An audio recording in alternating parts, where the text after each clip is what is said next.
म बुटोलको डम्पिङमा छु है साथीहरु। बुटोल सहरको डम्पिङ हो यो चाहिँ।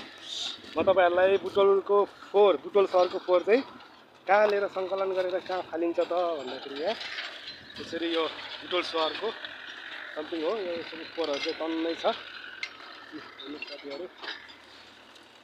यो चाहिँ बुटोल सहरको फोहोर हो है। यसरी यहाँ चाहिँ डम्पिङ भइरहेको छ यसरी।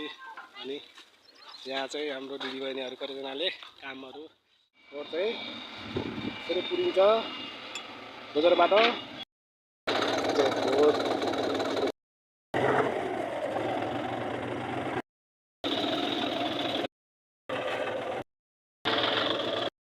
कति आउँछ कति दिनमा हेर्नुस् त गाडीहरु उतिरतिर छन् त्यतातिर छन्।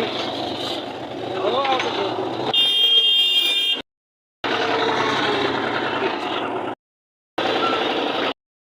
140 भन्दा पनि बढी आउँछ फोहोर चाहिँ। यस्तै भिडियो हेर्नु हुने छ भिडियोलाई लाइक कमेन्ट गर्नु होला। यस्तै भिडियोहरु लिएर आउने नै छु साथीहरु।